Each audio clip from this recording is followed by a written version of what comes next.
What's happening, my beautiful people? My name is Mike LaBelle. Welcome back to the playbook. Today, we're teaching you a couple different methods or techniques to beat Park the Bus and to beat those AI defenders. We don't like them. We don't support them. To get this party started off right, you're gonna drop a subscription. I appreciate that. I hope this channel has been super helpful. We have been uploading daily. We're on a pusher. I got content lined up. Like it, comment it, feed the algo. We're talking about knocking boots. I'm coming up with all sorts of different names. The energy is fantastic in the room because we're beating those AI defenders. I don't like it. Let's talk about it. Feel free to ask questions. In these types of scenarios, I always look at the distance or the furthest attacker. He's going to be the highest of priority. We do have space to work with. However, for that to be a viable option to just go directly to goal, you're going to need some help. You're going to need some assistance. And it's unlikely that this player is also going to be stepping while you're beating or you putting somebody on your hip. Realistically, it doesn't mean you can't take advantage of that space, but just from a general understanding, a mindset perspective, it is unlikely that you will do one through ball or chip through ball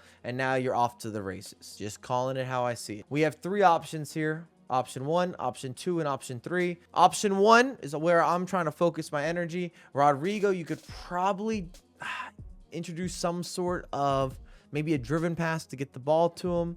It's not going to be the easiest.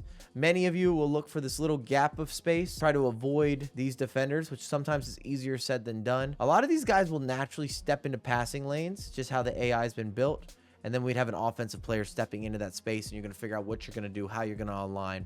Is there an extra pass or a dribble or a skill? Surprisingly, these simple passes have so many unforced errors and mishaps this year. It's upsetting. I find myself not in a good mood. So we're going to revisit option 1. We've got a decent matchup. We're ahead of the player. We've got Sonaldo, who's got an acceptable size. I'm not going to say that he's amazing in the air, but he can win a header. And what I've been noticing is it's in your best interest to target these runners. And then once you lob it in, we're going to knock it down quickly. In fact, my opposition hasn't even switched players yet. So we're going to play a little bit of a 1-2 game between our two attackers. We've got Rodrigo supporting. I know what to do here. And I'm going to hit this first time with Son. That's kind of where I'm getting at.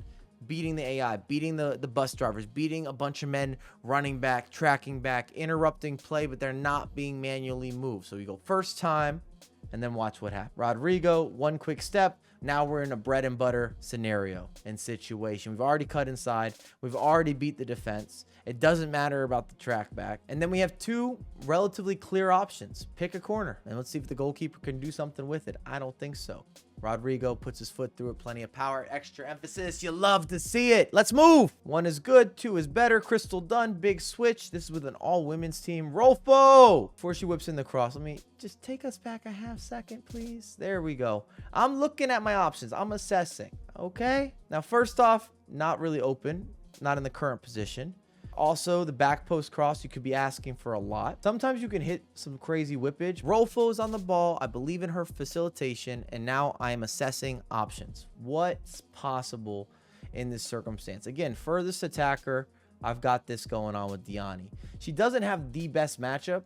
I think it's going up against the likes of a Virgil van Dijk, but I'm also looking at, okay, what other players could I have that maybe could support us? Do we have people that could run into space? Because if he were to win that header, that could run into space. Let's say Virgil van Dijk wins this header. This is my worst case scenario. We have oncoming traffic and we've got space to work with. So as a worst situation, not the easiest on the eyes, you name it, it is what it is. We've got 1, 2, 3, 4 players that could get themselves into that space or have an instantaneous counter press, which is very effective this year, especially with build-up play. In general, build-up from the back in the midfield, it's stale.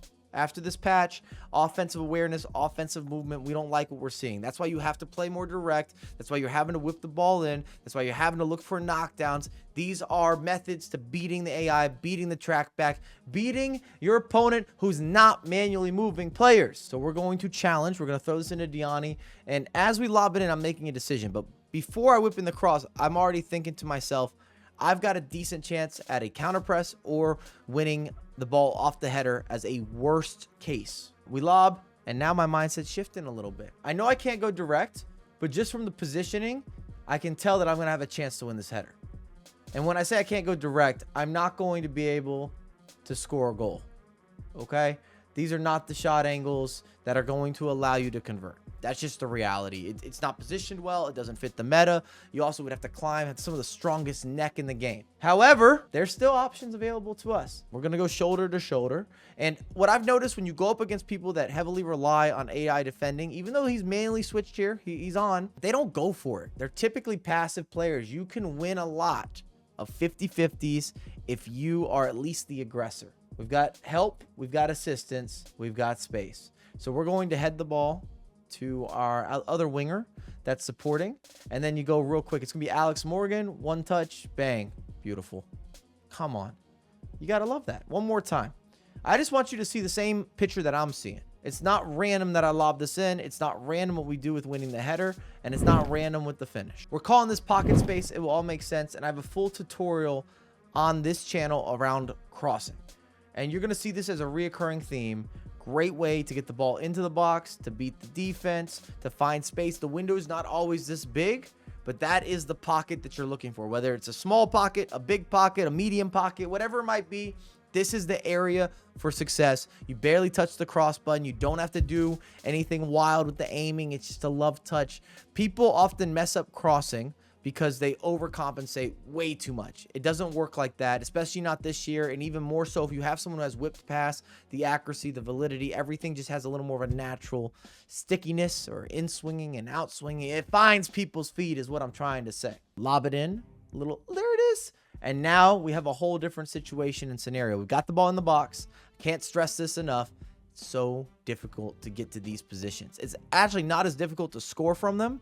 It's just about getting the ball into dangerous locations because the AI does what they do. They're everywhere. I mean, even here, if you look at this, we're dealing with clearly 8 players that are inside the box or just on the edge of the box. If you really wanted to, you could even take it back a step farther. There are 10 players that are playing defense for my opponent.